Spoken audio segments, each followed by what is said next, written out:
ദൈവത്തിൻ്റെ അതിപരിശുദ്ധമായ നാമം വാഴ്ത്തപ്പെടുമാറാകട്ടെ. ഇന്ന് നമ്മൾ അനുസ്മരിക്കുന്നത് മനുഷ്യരാശിയുടെ ചരിത്രത്തിൽ ഏറ്റവും ഗൗരവമുള്ള ദിനങ്ങളിലൊന്നായ ദുഃഖവെള്ളിയാണ്.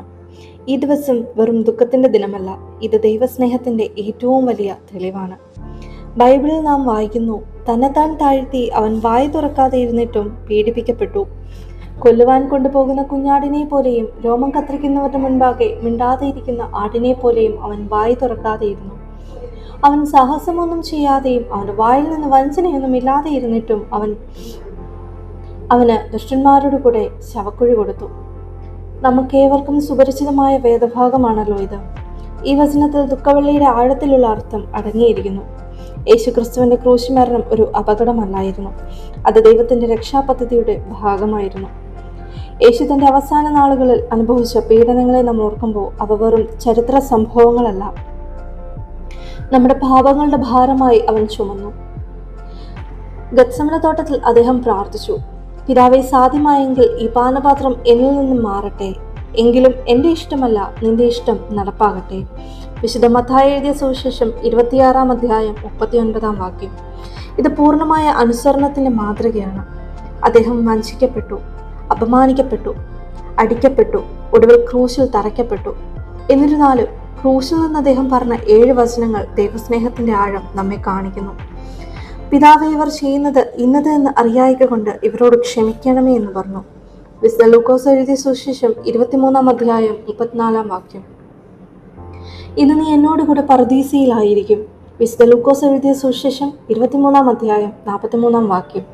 ഇവ നമ്മെ പഠിപ്പിക്കുന്നത് എന്താണ്? ക്ഷമയുടെ മഹത്വം. നമ്മെ വേദനിപ്പിച്ചവരെ പോലും സ്നേഹിക്കുവാനും അവരോട് ക്ഷമിക്കുവാനും അവൻ നമ്മെ പഠിപ്പിക്കുന്നു.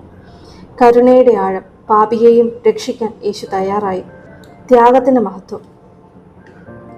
സ്വന്തം ജീവൻ പോലും നൽകുന്ന സ്നേഹം. നമ്മെ വേദനിപ്പിക്കുന്നവരോട് പോലും ക്ഷമിക്കുവാൻ നാം തയ്യാറാകണമെന്ന സന്ദേശമാണ് ഇതിൽ കാണുവാൻ കഴിയുന്നത്.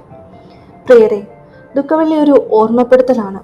നമ്മുടെ ജീവിതത്തിൽ ക്രൂശുകൾ ഉണ്ടാകും, വേദനയും പരീക്ഷണങ്ങളും ഉണ്ടാകും. പക്ഷേ യേശു നമ്മെ പഠിപ്പിക്കുന്നത് വേദനയ്ക്ക് പിന്നിൽ മഹത്വമുണ്ട് എന്നതാണ്. അവൻ നമ്മുടെ അതിക്രമങ്ങൾ നിമിത്തം മുറിവേറ്റൻ. ഈ വചനം നമ്മെ ഓർമ്മപ്പെടുത്തുന്നത് യേശുവിൻ്റെ വേദന നമ്മുടെ സൗഖ്യത്തിനായിരുന്നു എന്നതാണ്. ഇന്ന് നമുക്ക് നമ്മോട് തന്നെ ചോദിച്ചു നോക്കാം, ഞാൻ ക്രിസ്തുവിൻ്റെ സ്നേഹം എൻ്റെ ജീവിതത്തിൽ പ്രകടിപ്പിക്കുന്നുണ്ടോ എന്ന്? ഞാൻ ക്ഷമിക്കുവാൻ തയ്യാറാണോ എന്ന്? ഞാൻ എൻ്റെ സ്വാർത്ഥതയെ ക്രൂശിലേറ്റാൻ തയ്യാറാണോ എന്ന്? ദുഃഖവെള്ളി നമ്മെ വിളിക്കുന്നത് ഒരു ആത്മപരിശോധനയിലേക്കാണ്. ക്രൂശ് വെറും ഒരു അടയാളമല്ല, അതൊരു ജീവിത ശൈലിയാണ്. പ്രിയരെ, ക്രൂശ് വഴിയാ പുനരുദ്ധാനത്തിലേക്ക് നയിക്കുന്നത്. ദുഃഖവെള്ളി നമ്മെ പഠിപ്പിക്കുന്നത് അവസാനം ദുഃഖമല്ല, പ്രത്യാശയാണ്. ഈ ദിവസം വെറും ദുഃഖത്തിന്റെ ദിനമല്ല, ഇത് ദൈവത്തിന്റെ അതിരില്ലാത്ത സ്നേഹത്തിന്റെ വെളിപാട് കൂടിയാണ്. കാൽവരിക്കുന്നിൽ നടന്ന സംഭവം മനുഷ്യരക്ഷയുടെ മഹത്തായ പദ്ധതിയുടെ നിറവേറ്റലാണ്. കാൽവറിയിലേക്കുള്ള വഴിയിൽ വേദനയുടെ യാത്ര. ഗത്സമനയിൽ ആരംഭിച്ച വേദന കാൽവറിയിൽ പരമാവധി എത്തി. വഞ്ചന, പിടിച്ചെടുക്കൽ, വ്യാജ സാക്ഷ്യങ്ങൾ, അനീതിയായ വിചാരണ, ക്രൂരമായ അടിയേറ്റം, ഇതെല്ലാം സഹിച്ചുകൊണ്ട് യേശു കാൽവറിയിൽ നടന്നു. അവനൊരു കുറ്റവാളിയല്ലായിരുന്നു, എന്നാലോ കുറ്റവാളിയായി കണക്കാക്കപ്പെട്ടു. നമ്മെ രക്ഷിക്കാൻ അവൻ ഈ വഴി തിരഞ്ഞെടുത്തു. ക്രൂശ് ലജ്ജയുടെ ചിഹ്നത്തിൽ നിന്ന് മഹത്വത്തിൻ്റെ ചിഹ്നമായി. ആ കാലത്ത് ക്രൂശ് ഏറ്റവും ലജ്ജാകരമായ ശിക്ഷയായിരുന്നു. എന്നാൽ യേശുവിൻ്റെ മരണത്തോടെയോ ക്രൂശ് ലജ്ജയുടെ അടയാളത്തിൽ നിന്ന് സ്നേഹത്തിൻ്റെ അടയാളമായി മാറി. ശിക്ഷയുടെ ചിഹ്നം രക്ഷയുടെ ചിഹ്നം ആയി മാറി. ക്രൂശിലെ 7 വാക്കുകളുടെ ആത്മീയ അർത്ഥം. കാൽവറിയിൽ നിന്ന് യേശു പറഞ്ഞ വാക്കുകൾ ഓരോന്നും ആത്മീയ സന്ദേശങ്ങളായിരുന്നു. പിതാവേ, ഇവരോട് ക്ഷമിക്കണമേ.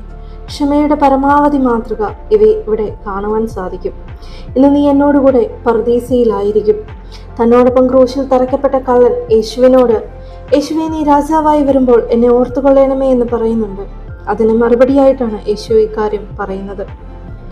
യേശു തന്നെ അമ്മയായ മറിയത്തോട് താൻ സ്നേഹിച്ച ശിഷ്യനായ യോഹന്നാനെ ചൂണ്ടിക്കാട്ടി, സ്ത്രീയെ, ഇതാ നിന്റെ മകൻ എന്നും യോഹന്നാനോട് ഇതാ നിന്റെ അമ്മ എന്നും പറയുന്നുണ്ട്.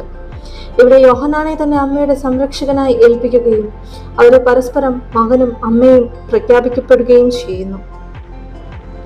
ഏലിയേലിലേമാ ശുഭധാനി, എൻ്റെ ദൈവമേ, നീ എന്നെ എന്തുകൊണ്ട് ഉപേക്ഷിച്ചു എന്ന് കർത്താവ് ചോദിക്കുന്നുണ്ട്.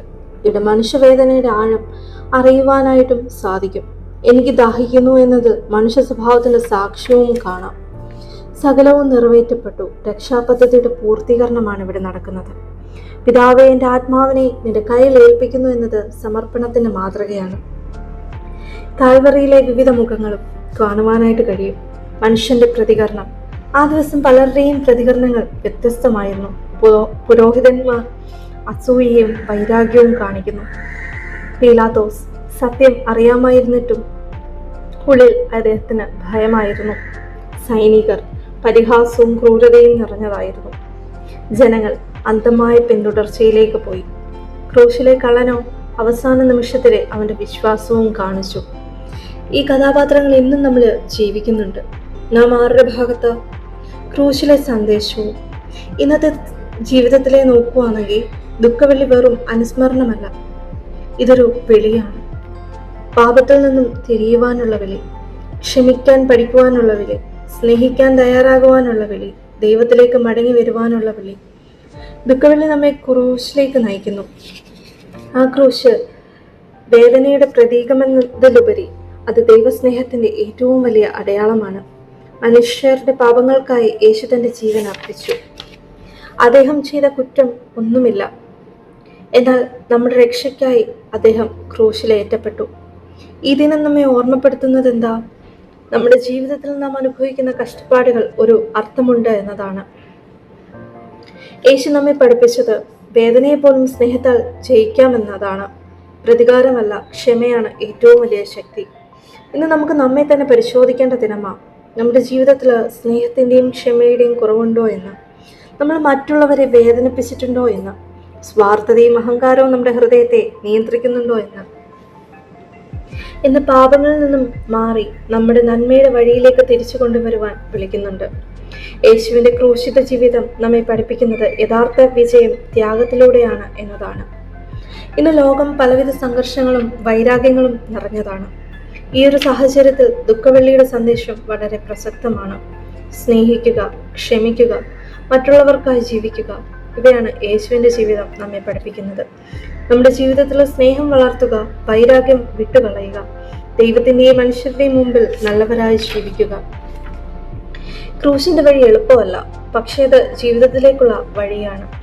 ദുഃഖവെള്ളി നമ്മളെ ഓർമ്മപ്പെടുത്തുന്നത് വേദനയ്ക്ക് ശേഷമാണ് മഹത്വമെന്നത് സത്യം. ക്രൂശിന് ശേഷം പുനരുദ്ധാനം വരും.